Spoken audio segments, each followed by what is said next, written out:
Oh, low battery. Who's that? It's gonna go. It's gonna go. All right. Good afternoon. Doug, what do you know about Nick Foles' what do you know about Nick Foles' ribs? What do I know about him? Are they cracked? No. He's good. He's fine. Start Sunday. He will start. Dang. I was gonna give you that one. How about I know. JP? JP? Yeah. JP's gonna be day to day. Yeah, day to day. So, but he's been kind of that way all season, and we'll keep monitoring him, and same type of schedule this week. So the extra rest Wednesday with walkthroughs will help him. And the plans to still keep Carson on the 53-man roster? Correct. So Correct. Are you holding out hope that he can be back for the playoffs, or what's the? Well, I mean, right now nothing has really changed. We're just waiting for the natural time of healing to take his place, but nothing has changed, and this is the plan for at least this week. Doug, if you do go to the playoffs, if you do get in, would it be hard to take Nick out? Carson at that point won't have played for a month, or is Carson the guy no matter what? Yeah, it's hard to answer that just because we got Washington, and we got to win. I mean, we got to win this week, and then we'll answer these questions next week. But I hope we're in that position. But the reason the recovery time frame, you said 3 months, a couple weeks ago, but you got better news, I guess. What is his recovery time frame now? When will he be? Yeah, I mean it's kind of as he goes through this natural healing process and the rest and everything. I mean we continue. I say our doctors, our medical team will continue to evaluate him, and we'll see where he's at. I mean. Right now, Nick is the guy, and we're gonna finish at least this last game with Nick, and then we'll evaluate next week again. Are you cautious of giving it a time frame, or can you not give it a time frame? It's hard to give it a time frame just because of the nature. I mean, rest is rest, and it's with any player. I mean, Avonte Maddox a couple weeks ago just needed rest and healing, and now he's back out on the field. So we just gotta let that take place. Nick has been playing. I mean, would it be hard to take him out? I mean, if it came down to that? Well, those are obviously, conversations we got to have. They're tough decisions to make. I've said all along that Carson's our guy, and if he's cleared and 100% and ready to go, then we'll address that at that time. How are you going to keep the guys away from the Viking scenario of? Well, we know. I mean, scoreboard watching and such. We can't control what Washington puts on their scoreboard, so. You want to know during the game. I mean, You know what? I don't think it matters because, quite frankly, our guys are still playing for a lot of reasons, and so a lot of pride in the locker room. So both games are at the same time, and we just got to focus on Washington and get through that game. Are you going to take a peek up there if they put the score up during the game? No. You won't? No. That's what I got Brett for. No. How good are you guys right now, Doug? I mean, how much are you your best right now, and if so, why? And how do you view yourselves, relative to the rest of the league? I think we've gotten better throughout the season. You definitely want to be playing your best football collectively as a group this time of year, and I think we are doing that. And then that being said, we didn't run the ball very well yesterday. 11 penalties yesterday. We were, in the negative side of the turnover battle yesterday. So there's still a lot of things we need to fix, and in order to, for our season to continue. But I do think that collectively, offense, defense, and special teams, I think we are playing our best football at this time. Your average 9.1 yards per pass attempt, which was the most this season. Last week was the second most, 8.7. What's been the difference in throwing the ball downfield? I think a lot of it has to do with sometimes it's the opponent we play. I mean, you guys know sometimes, I'm not getting hammered today on run-pass ratio. I know that. I mean, it's just because we won the game, so that doesn't matter. It's how well what we feel as coaches is the best way to attack a defense, and obviously our opponent's going to do the same thing. And games just happen that way. We've had games where we've ran the ball more than we've thrown, and we've won. And Now we've thrown the ball more than we've run, and we've won. And so there's really no, and the thing everybody understands too. When you get in these games, for us, these are all playoff games. These are all playoff type games for us. And I think what you're seeing is everybody's sort of heightened awareness and just kind of sense of urgency has picked up a little bit here in the last couple of weeks, knowing that we got to win out to give ourselves a chance. Now, so it's definitely a credit to the team for being in this position. Your run pass ratio was Yeah. Sproles. Are you kind of surprised, amazed at what he's been able to do? Really hadn't played much football for 2 years, and these last few games. Yeah, I'm not surprised, and I say that because of watching this guy day in and day out, whether it's been through his rehab or the way he's practiced during the week. This guy goes 100 miles an hour every single day, and it shows up. When you see this stuff in a game, it's not surprising because he does it during the week, and so it's just, again, it's a credit to him where he is in his career. He's been a valuable part of the Eagles organization since he's been here, and quite frankly, this time of the year for us right now. Doug, you talk so much about playing your best football at this point in December. I'm curious, through everything you guys have gone through this season, going into the final regular game of the season, how would you describe the identity of this team? This identity, I think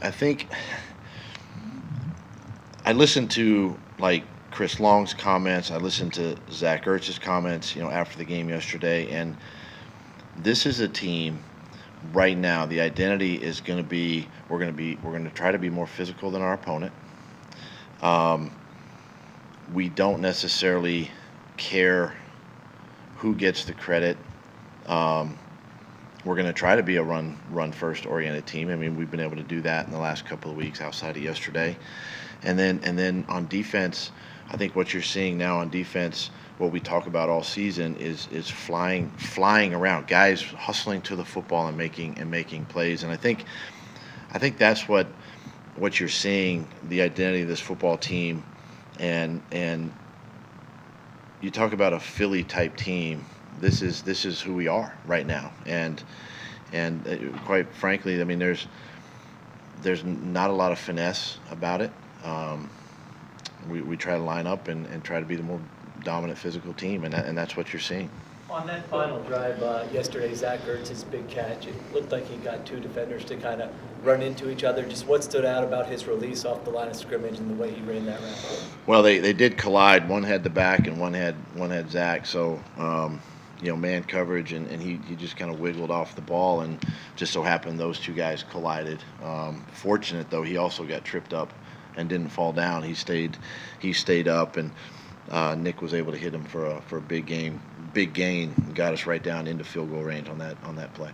Doug, what did you make of the Josh Adams fumble? It seemed like the game just totally turned around right then. Your defense had been playing so well, had come up with a turnover that led to a touchdown, had gotten a 3-and-out after the Foles interception, and then all of a sudden that fumble just seemed to open the floodgates. How did you see that? Yeah, I mean, I kind of the same way. Anytime, as a young runner, number one, when you're in your 4-minute type offense, we always talk about two hands on the ball, and what ended up happening is his left hand came off the ball, and 41 for them was able to get a hand on it, and great play by them, great learning experience for Josh, obviously, and then at that point, it's tough because you're up 2 scores, and you think you want to be able to just run the ball out, keep the ball, time goes off the clock, or they get the ball back with maybe under a minute left or whatever. And this is where when you get a sudden change like this in any game, especially late in the fourth quarter, that again, you talk about your heightened awareness, attention to detail, things of that nature. This is when you expect your defense to go back out on the field and try to create a stop. And the offense is going to be in a hurry-up tempo, hurry-up mode.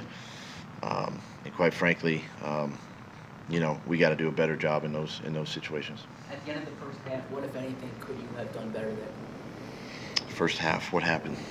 You did not get the field goal off. You couldn't get out of bounds on that play. Oh, yeah, I couldn't get out of bounds. So we had 10 seconds left, right? Yeah, 10 seconds left, and we were trying to get a pass to the sideline and just try to steal another 5, 6, 7 yards at that point. Didn't do it. They got us right there, and clock ran off. Doug, That's basically it. What do you make of Nelson's season? It seems, I mean, his targets have gone down, but he always seems, even if he gets targeted once or twice in a game, seems to be kind of mentally engaged and with it and ready. I tell you, he's in a great place, mentally, physically. You saw it yesterday. I was happy for him getting the end zone for him and a big play in the game. And he's another one of the guys that's an unselfish guy. He comes to work every day, practices hard, puts in the time, the effort.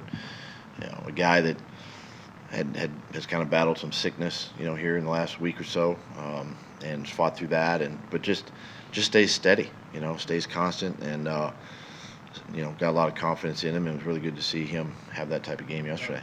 Okay, Zach Ertz said that one of the things that Nick does well is he gives his receivers a chance on 50-50 balls, jump balls. Trust them. Doesn't try often to be perfect. What is it about Nick, and how has that benefited the offense the last 2 weeks? Well, I think that's you got to have a lot of courage. You got to have faith in as a quarterback, being able to throw some of those balls in your receivers. You've seen Alshon now these last 2 weeks elevate and make two or three big catches over the top of defenders, and none bigger than yesterday.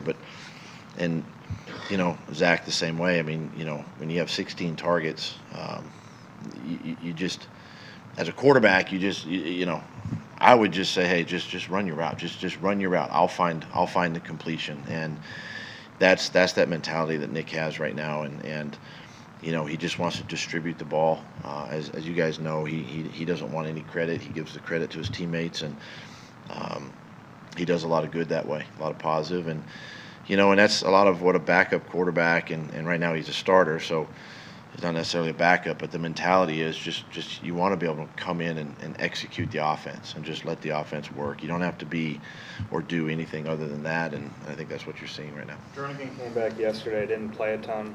How did he come through it, and did he have a big role? Yeah, he came through fine. The snaps he was in there, he was effective, and I would anticipate his, barring any setbacks that he has this week of all, but I would expect him to play more. Yeah. Lane Johnson said that when the Pro Bowl bids were announced last week, he drove to the facility at 2:30 in the morning and slept here. Were you? I was not here.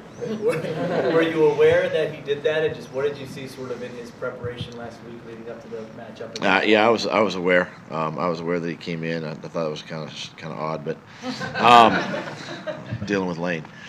But I think last week I think he wanted to prove a point to himself and maybe to the voters out there that he's a pretty good tackle, and we think he's a pretty good tackle. And these last couple of games, he's demonstrated that, and obviously against a tremendous pass rusher in J.J. Watt yesterday, who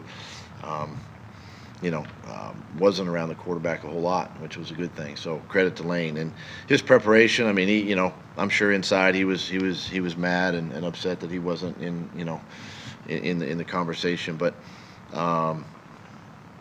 he probably feels like he's better than an alternate, in the Pro Bowl, and but his preparation was the same. He came to work and put in the time, and I think he shows it by taking it out, on his opponent in the game. I know this is kind of like a hypothetical and stuff like that, but what's your like philosophy? Like, if you have a chance to play for a first round bye and the home field in the second round, as opposed to resting your guys and having a home game for the first round, like, how would you approach that? Yeah, a lot like, you saw us last year. We went into that Christmas Day Monday night game playing for the first round and really home field throughout. And then of course we rested our guys, the next week. So I think, and I know there's some situations now where some teams, like the Bears are still fighting for that spot, the Rams are still fighting for their spots and all that kind of stuff. you play to win. You play to win those games, and obviously you can't control the other game, but I would play to win. I would play to, if I could improve my position, you play, and then you see what happens at the end of the day. Unless you had it maybe like New Orleans right now, where you have it kind of locked up and the whole thing, maybe you do something differently. But if I can improve my position, I would play. Are you going to call Matt Nagy this week and ask for a little bit of help? I might maybe have done that. I don't know. We'll have to see. Maybe I've already done that this morning. Sydney is still kind of dated. He's still a little bit further away. Isaac he's truly day to day this week. We'll see Wednesday where he's at. He is getting better. So.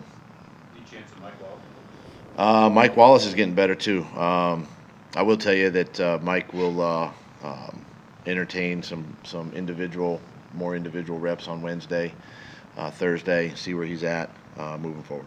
Right. What's the difference between day-to-day and truly day-to-day? So If you don't say truly,